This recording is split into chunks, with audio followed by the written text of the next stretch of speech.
Hello বন্ধুরা, সবাই কেমন আছো? আশা করছি সবাই সুস্থ আছো, ভালো আছো। তোমাদের আশীর্বাদে আমি অনেক ভালো আছি। আজকে যাচ্ছি স্টেডিয়ামে খেলা দেখতে।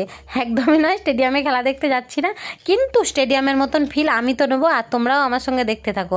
আজকে খেলা দেখতে গেছি মানিকনগর ইয়ং ফেডারেশন কাপ 2024। এটা বোধহয় সিজন 3 বা সিজন 4-এর খেলা, কিন্তু অসম্ভব সুন্দর খেলা, অসম্ভব সুন্দর। আপনার একবারও মনে হবে না, যদি আপনি খেলাটা দেখেন বসে মাঠে, আপনার একবারও মনে হবে না যে স্টেডিয়ামে বসে খেলা দেখছি নাকি মাঠে। মানে সত্যি অসাধারণ ম্যানেজমেন্ট আর কমিটির ছেলেদের, মানে কি বলবো, ওদের যে কতটা অক্লান্ত পরিশ্রম মিশে আছে এই খেলা পরিচালনা করার মধ্যে, খেলাটা দেখলেই বোঝা যায়। আর চারিদিকের পরিবেশ এত সুন্দর। এটা বোধহয় বললাম যে সিজন 3 বা 4 হবে। আগের বছরের যা পরিবেশ ছিল তার থেকে যে কত গুণ ভালো হয়েছে এবছর, তা আমি ভাষায় বলে প্রকাশ করতে পারবো না। আর এত লোকের ভিড়, এত লোকের ভিড়, কত মানুষ যে দেখতে আসে, কত মানুষের যে মানে 1 বছর ধরে আশেপাশে গ্রাম বলো দূরের গ্রাম বলো ছেলেরা ওয়েট করে থাকে এই শুধুমাত্র এই খেলাটার জন্যে। আর এত লাইটিংয়ের ব্যবহার ছিল আগের বছর। আমার গলাটা একটু খারাপ, ক্ষমা করবে। তো আগের বছর কিন্তু এত সুন্দর পরিস্থিতি ছিল না, ছিল অবশ্যই আগের বছরও ভালো, কিন্তু এবছর যে এত উন্নতি করেছে প্রত্যেক বছর, আমরা সত্যি এই খেলাটার জন্য গর্ববোধ করি। আশা রাখি এই খেলাটা সত্যি আরও অনেক বড়, আরও অনেক বড় হবে।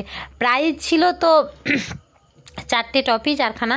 আর ট্রফিগুলোর সাইজ তোমরা দেখলে, 4খানা ট্রফি, বাইক ছিল 2টো, সাইকেল, আলমারি, কি ছিল না, ড্রেসিং টেবিল। মানে খেলাটা সত্যি অসাধারণ। আর গোপাল ভাঁড়ের বইয়ের ডান্সটা দেখেছো? প্রত্যেকটা জিনিস সত্যি মনোমুগ্ধকর। রাত 12টা অবধি প্রথম দিনের খেলা হয়েছে। এখানে গাড়িতে জল বয়ে ছেলেদেরকে দিচ্ছে মাঠের মধ্যে যখন হাফ টাইম হয়ে যায়, আর পাশের বাচ্চাগুলো ছুটে গিয়ে ওই গাড়ি থেকে জল নিয়ে চলে আসছে, তখন কমিটির দাদারাও ছুটে যাচ্ছে।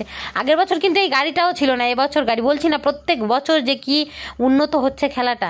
আর এই মাঠের ড্রোন ক্যামেরায় দেখাচ্ছে মাঠের চিত্রটা সত্যি অসাধারণ, দেখার মতো। রাত যখন হয়ে আসে, দিনের বেলা এতটা বোঝা যায়নি, কিন্তু রাত যখন হয়ে আসে একটা গোল হবার পরে যে এত আতশবাজি আর এই যে লাইটিংয়ের কারুকার্য, সত্যি দেখার মতন ছিল। আমি তো একদম মনোমুগ্ধকর হয়ে দেখছিলাম। রাত 12টা অবধি খেলা হয়েছে প্রথম দিন। তো আপনার একবারের জন্য মনে হবে না যে আপনি বাড়িতে চলে আসবেন। আর মেয়েদের জন্য এত সুন্দর সুব্যবস্থা ছিল, মেয়েদের জন্য একদম আলাদা করে বড় বড় অক্ষরে লেখা ছিল এটা মেয়েদের বসার আসন। আর সেখানে মেয়েদের কমিটি দাঁড় করিয়ে দিয়েছে। ছেলেদের একদম প্রবেশ নিষিদ্ধ, যে ছেলেরা সেখানে গিয়ে দাঁড়াবে বা বসবে এরকম কোনো নেই।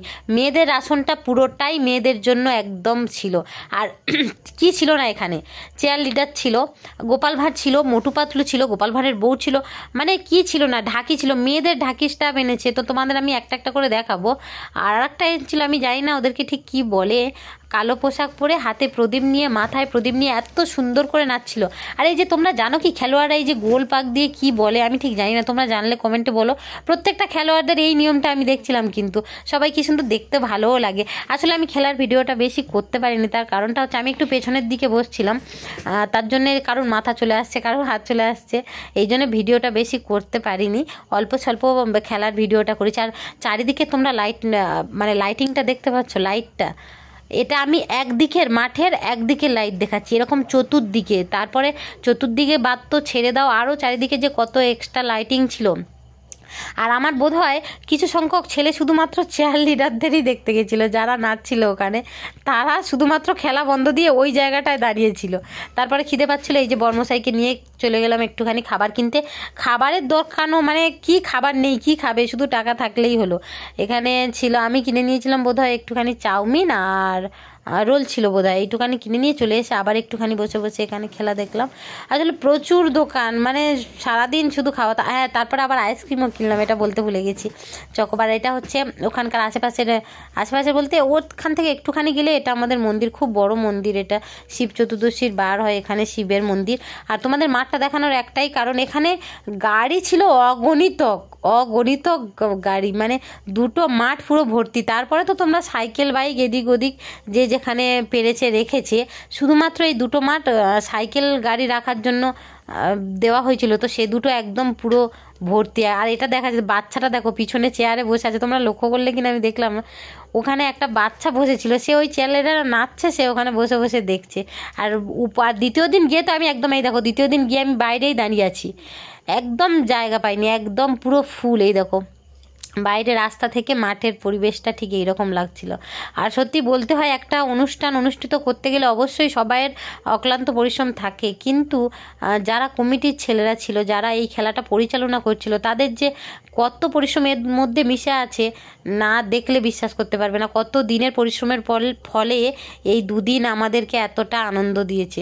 আমি একটা মেয়ে হয়ে যদি সারা বছর অপেক্ষা করতে পারি, তাহলে ছেলেরা কীরকম অপেক্ষা করে। আর এখানে দেওয়া হচ্ছিল চিড়ে, সবাইকে দিতে পারেনি, কিন্তু কমিটির ছেলেরা যথেষ্ট চেষ্টা করেছে যে বাচ্চাগুলো বা মহিলারা বা কিছু সংখ্যক ছেলে চিড়ে ভাজা দেওয়া হয়েছিল। এখানে বস্তা বস্তা চিড়ে, তোমরা বুঝতেই পারছো এত লোক, সবাইকে তো আর হাতে হাতে দেওয়া সম্ভব নয়। কিন্তু আমি পেয়েছিলাম 2 প্যাকেট, তো আমার পিছনে একটা ঠাকুমা ছিল, তাকে দিয়ে দিয়েছি একটা, আর আমি 1 প্যাকেট পেয়েছি।